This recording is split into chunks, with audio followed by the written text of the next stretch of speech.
Once upon a time, in a small village called Umuoma, nestled deep in the heart of Africa, lived a woman named Adamma. She was known throughout the village for her beauty, wisdom, and the grace with which she carried herself. But despite all her virtues, there was one thing that troubled her deeply. She had no son. Adamma was married to Nnamdi, a respected farmer who tilled the land with his hand and provided for his family. They have been blessed with three beautiful daughters, Adaeze, Nkechi, and Ugomma, each as graceful as their mother. But in a village where sons were seen as the strength and future of a household, the absence of a male child weighed heavily on their hearts. Years passed, and Adamma prayed fervently for a son. She visited the village shrine, consulted the elders, and made sacrifices, hoping that the gods would bless her womb with a male child. But no son came. The whisper in the village grew louder, and even though Nnamdi never spoke ill of her, Adamma knew he too longed for a son to carry on his name. One day, after much discussion, Nnamdi and Adamma decided to adopt a baby boy. The child was an orphan abandoned at the village square, wrapped in nothing but a tattered cloth. They named him Ifeanyichukwu, meaning nothing is impossible with God. Ifeanyichukwu was a bright, cheerful boy with a smile that could melt even the hardest of hearts. For the first time in years, Adamma felt a deep sense of fulfillment. The village welcomed the boy, though with a mixed feeling.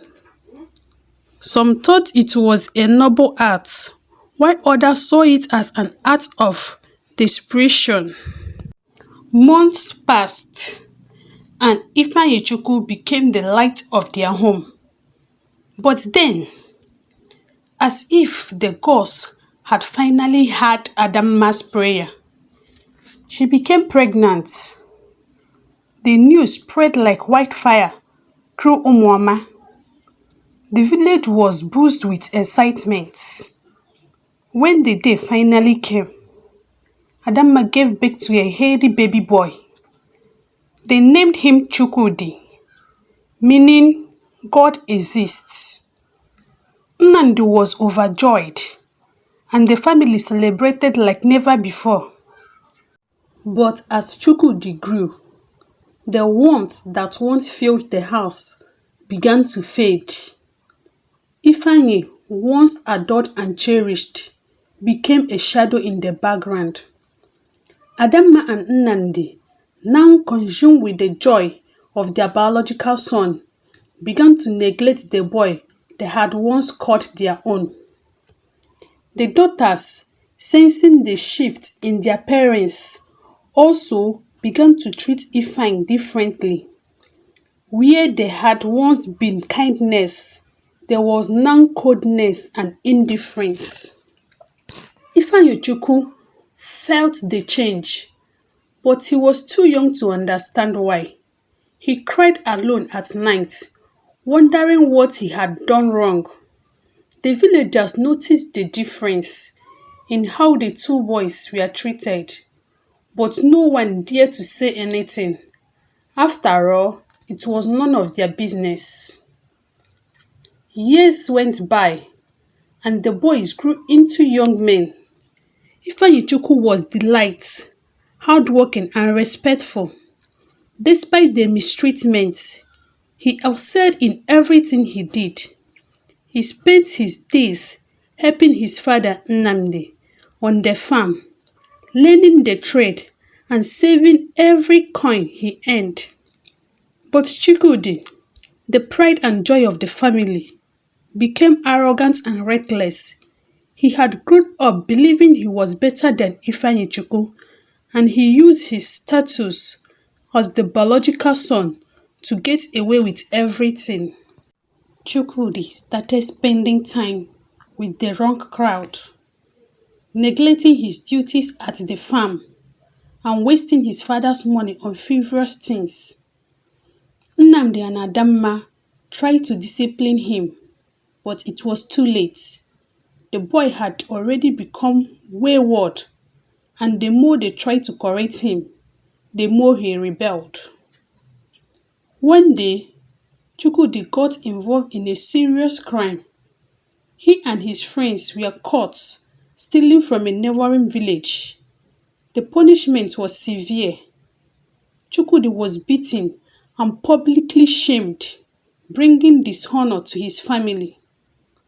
Nnamdi was devastated. The son he had once placed all his hopes on became a source of disgrace. Meanwhile, Ifeanyichukwu's hard work and dedication had begun to pay off. He had saved enough money to start his own business, buying and selling produce in the village markets. His reputation for honesty and diligence spread, and soon he became one of the most successful young men in Umuoma. People began to speak of him with admiration, comparing him to the great men of old. As Ifeanyichukwu's star rose, Chukwudi's life moved further out of control. He fell into a life of drinking and gambling, refusing to work or take responsibility. Adamma and Nnamdi were heartbroken, but there was nothing they could do. The village elders advised them to send Chukwudi away to live with relatives in another village, hoping the change of environment would help him mend his ways. But it was Ifeanyi who, despite everything, took pity on Chukwudi. He offered to take his brother under his wing, to teach him the business and give him a chance to turn his life around. Nnamdi and Adamma were shocked by Ifeanyi's generosity. How could he be so kind to the boy who had treated him so poorly? Slowly, Chukwudi began to change with Ifeanyi's guidance. He learned the value of hard work and responsibility. The villagers marveled at the bond between the two brothers, which had once been so strained. Nnamdi and Adamma, filled with shame and regrets, realized the error of their ways. They had allowed their own pride to cloud their judgments, and in doing so, they had nearly lost both their sons. In time, Chukwudi became a changed man, but it was Ifeanyi who had truly won the heart of the village. He was a living testament to the fact that family is not defined by blood, but by love, kindness, and the strength to overcome adversity. As the years went by, Adamma often sat by the fire, reflecting on the twist of fate that had brought her sons together. She had learned that the blessings we seek are not always the ones we need, and that sometimes the greatest gifts come from the most unexpected places. And so, the story of Ifeanyichukwu and Chukwudi became a legend in Umuoma, a tale passed down from generation to generation, reminding the people that true family is not built by the blood that flows through our veins, but by the love that we share in our hearts. The morals of the story. The story of Ifeanyichukwu and Chukwudi teaches us that true family is not determined by blood, but by love, respect, and kindness. It reminds us that every child, regardless of their origins, deserve love and care, and that the content of one's character is far more important than the circumstances of their birth. We must learn to value people for who they are, not where they come from. Here comes the end of our story. Thank you for watching. Please, if you enjoyed the video, please like, share, subscribe, and turn on the notification bell so as to be notified when I post another video. See you in my next video. Bye.